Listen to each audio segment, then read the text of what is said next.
للمتقين والصلاة والسلام على أشرف الأنبياء والمرسلين أما بعد فأعوذ بالله من الشيطان الرجيم بسم الله الرحمن الرحيم اللهم صل على سيدنا ومولانا محمد النبي الأمي وعلى آله وصحبه وبارك وسلم۔ اللہ رب العالمین سورہ ابراہیم آیت نمبر 46 اور 47 کے اندر ارشاد فرما رہا ہے وَقَدْ مَكَرُوا مَكْرَهُمْ وَعِندَ اللَّهِ مَكْرُهُمْ وَإِنْ كَانَ مَكْرُهُمْ لِتَزُولَ مِنْهُ الْجِبَالُ فَلَا تَحْسَبَنَّ اللَّهَ مُخْلِفَ وَعْدِهِ رُسُلَهُ إِنَّ اللَّهَ عَزِيزٌ ذُو انتقام۔ اور بے شک انہوں نے اپنی سازش کی اور ان کی سازش اللہ کے قابو میں تھی، اور ان کی سازش کوئی ایسی نہیں تھی کہ اس سے پہاڑ ٹل جائیں، تو تم ہرگز خیال نہ کرنا کہ اللہ اپنے رسولوں سے وعدہ خلافی کرے گا، بے شک اللہ غالب بدلہ لینے والا ہے۔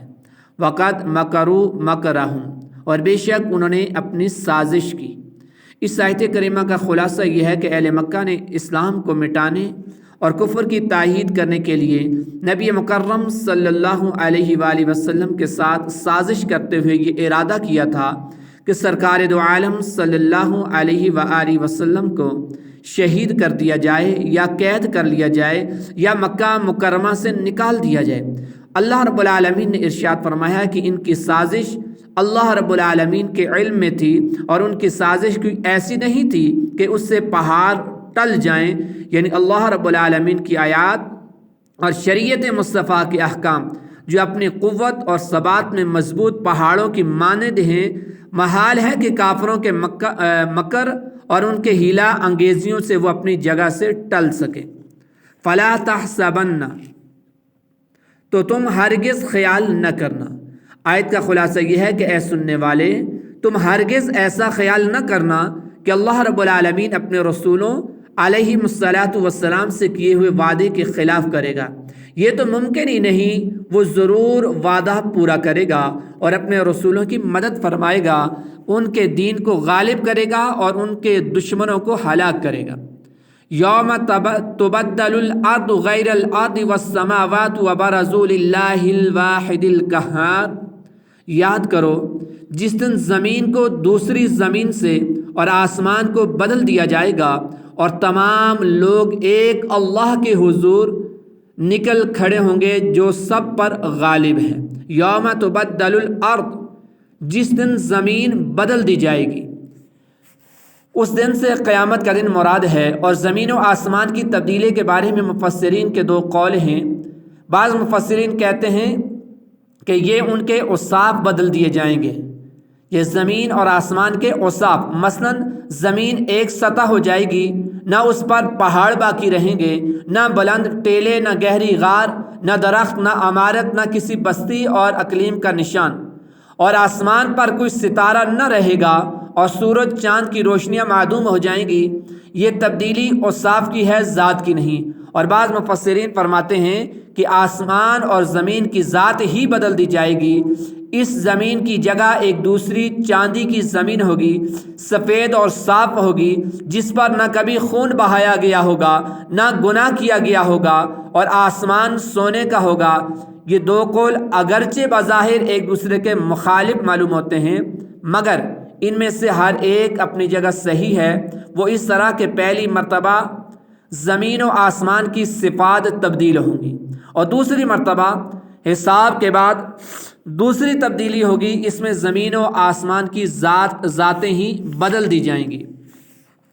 وَتَرَى الْمُجْرِمِينَ يَوْمَئِذٍ مُقَرَّنِينَ فِي الْأَصْفَادِ، اور اس دن تم مجرموں کو بیڑیوں میں ایک دوسرے سے بندھا ہوا دیکھو گے۔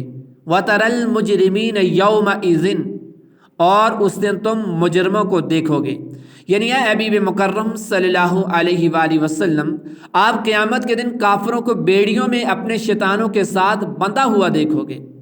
اس سے معلوم ہوا کہ محشر میں کفار اور مومن ظاہری علامات سے ہی پہچان لیے جائیں گے کہ کافروں کے منہ کالے، ہاتھ پیچھے باندھے ہوئے اور پاؤں بیڑیوں میں بندھے ہوئے ہوں گے، جبکہ مومنوں کا حال اس سے برعکس ہوگا۔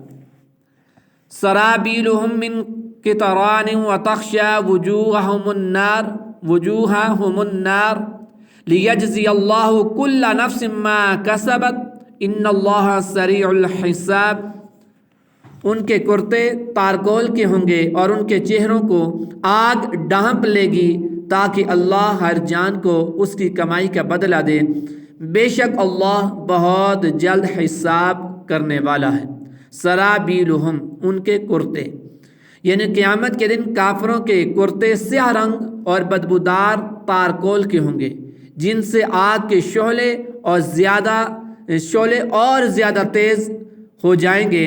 تفسیر بیضاوی میں ہے کہ ان کے بدنوں پر رال لیپ دی جائے گی تو وہ کرتے کی طرح ہو جائیں گے، اس کی سوزش اور اس کے رنگ کی وحشت بدبو سے تکلیف پائیں گے۔ وَتَخْشَى وُجُوهَهُمُ النَّارُ، اور ان کے چہروں کو آگ ڈھانپ لے گی، یعنی کافروں کے جسم پر لپٹے ہوئے تارکول سے آگ کے شعلے اتنے بلند ہوں گے کہ آگ ان کے چہروں کو ڈھانپ لے گی۔ لِيَجْزِيَ اللَّهُ كُلَّ نَفْسٍ مَا كَسَبَتْ، تاکہ اللہ ہر جان کو اس کی کمائی کا بدلہ دے۔ یعنی اللہ تعالیٰ کافروں کو یہ سزا اس لیے دے گا تاکہ وہ ہر مجرم شخص کو اس کے کیے ہوئے کفر اور گناہوں کا ایسا بدلہ دے دے جو اس کے جرم کے مطابق ہو، بے شک اللہ بہت جلد حساب کرنے والا ہے۔ ھذا بلاغ للناس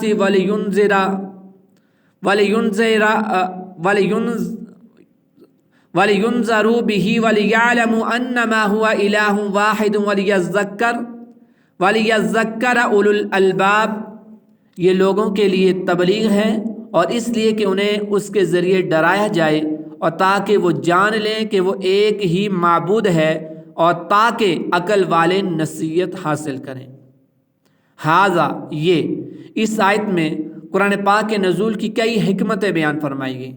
اس قرآن کریم میں لوگوں کے لیے تبلیغ اور نصیحت ہے، اور دوسری قرآن میں موجود عبرت انگیز واقعات زجر اور توبیخ کے ذریعے لوگوں کو ڈرایا جائے، اور تیسرا لوگ اس کی آیات سے اللہ تعالیٰ کی توحید کی دلیلیں پائیں، اور چوتھی یہ کہ عقل والے اور سمجھدار لوگ اس قرآن کے ذریعے نصیحت حاصل کرتے ہیں۔ الحمدللہ آج ہمارا سورہ ابراہیم کا درس مکمل ہوا۔ کل انشاءاللہ ہم سورۃ الحجر کے شان نزول کے متعلق اور آیات مقدسہ کی تفسیر سماعت فرمائیں گے۔ اللہ کی بارگاہ میں دعا ہے کہ رب العالمین ہمیں قرآن کو سمجھنے اور اس کے تقاضوں کو پورا کرنے کی توفیق عطا فرمائے۔ وما علیہ الا البلاغ۔